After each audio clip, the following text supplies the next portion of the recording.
نحمده ونصلي على رسوله الكريم أما بعد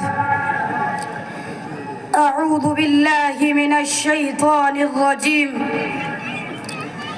بسم الله الرحمن الرحيم ورفعنا لك ذكرك صدق اللہ العظیم.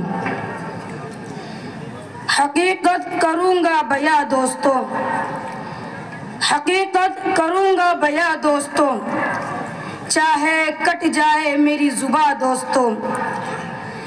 جس زمین پر نبوت کی توہین ہو، جس زمین پر نبوت کی توہین ہو، گر پڑے نہ کہیں آسماں دوستو. محترم صدر جلسہ اور میرے عزیز ساتھیوں، ابھی میں نے آپ حضرات کے سامنے قرآن کریم کی ایک آیت تلاوت کی ہے. میں چاہتا ہوں میں اس کے ضمن میں گفتگو کروں. ایک یہ میں اپنی طرف سے اپنے نبی کی شان بیان کروں گا، اور ایک یہ کوئی شاعر، کوئی ادیب، کوئی خطیب، کوئی طبیب، کوئی مفکر، کوئی مدبر، کوئی محقق، کوئی مفسر، کوئی شیخ الحدیث، کوئی امام نبی کی شان بیان کرے. میں چاہتا ہوں کہ میں آپ حضرات کو ختم رسول کی وہ شان بتاؤں جو عرش پر خود خدا نے بیان کی تھی. خدا سے بہتر تو کوئی نبی کی شان بیان نہیں کر سکتا.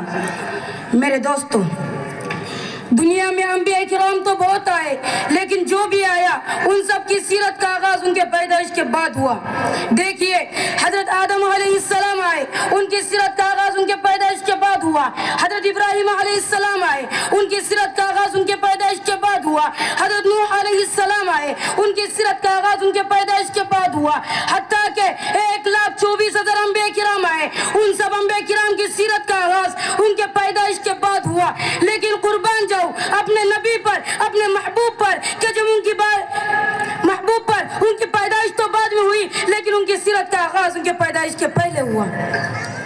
میرے دوستو، یہی تو معنی ہے وَرَفَعْنَا لَكَ ذِكْرَكَ.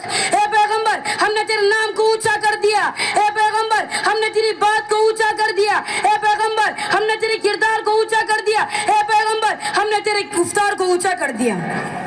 میرے دوستو، ام المؤمنین سیدنا عائشہ صدیقہ رضی اللہ عنہا سے پوچھا گیا اماں نبی کی شان بیان کرو، تو اماں فرماتی ہے قرآن نہیں پڑھتے ہو؟ لوگوں نے کہا پڑھتے ہیں. تو قرآن کھولو اور دیکھو، قرآن کے ہر صفحے پر حضرت محمد مصطفیٰ صلی اللہ علیہ وسلم کا حسن و جمال بکھرا پڑا ہے. قرآن کھولو تو صحیح. تو میں بس اسی قرآن سے پوچھتا ہوں کہ اے قرآن تو ہمارے نبی صلی اللہ علیہ وسلم کا تعارف بیان کر.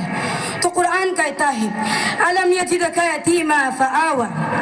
قرآن پیغمبر کا تعارف یتیمن سے شروع کرتا ہے. میرے دوستو، قرآن کے ہر لفظ میں میرے آقا کی سیرت موجود ہے، کیونکہ جب میرے نبی کی چہرے کی باری آئی تو قرآن نے وہ دعا کہا. جب میرے نبی کی زلفوں کی باری آئی تو قرآن نے واللیل کہا. جب میرے نبی کی سینے کی باری آئی تو قرآن نے الم نشرح لک صدرک کہا. جب میرے نبی کی زبان کی باری آئی تو قرآن نے لا تحرک بہ لسانک لتعجل بہ کہا. جب میرے نبی کی صحابہ کی باری آئی تو قرآن نے اولئک الذین امتحن اللہ قلوبکم للتقوی کہا.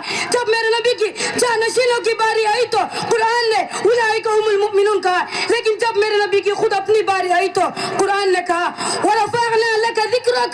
اے پیغمبر ہم نے تیرے ذکر کو اونچا کر دیا. ایسا ذکر اونچا کیا کہ جب اللہ تعالیٰ حضرت آدم علیہ السلام کے ساتھ، یا حضرت نوح علیہ السلام کے ساتھ، یا حضرت ابراہیم علیہ السلام کے ساتھ، حتیٰ کہ 1,24,000 انبیاء کرام میں سے جس کسی کے ساتھ بھی مخاطب ہوئے ان میں سے ہر ایک کا نام لے کر خطاب کیا.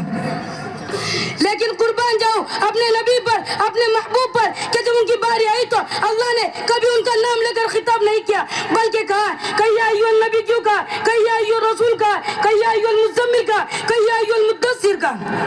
کہیں تو کہا، کہیں یاسین کہا، کہیں شاہد کہا، کہیں بشیر کہا، کہیں نذیر کہا، کہیں داعیا الی اللہ کہا. یہی تو معنی ہے وَرَفَعْنَا لَكَ ذِكْرَكَ. اے پیغمبر ہم نے تیرے ذکر کو اونچا کر دیا. اے جنت، اے جنت تجھ میں حور و قصور رہتے ہیں. اے جنت تجھ میں حور و قصور رہتے ہیں. میں نے مانا کہ ضرور رہتے ہیں.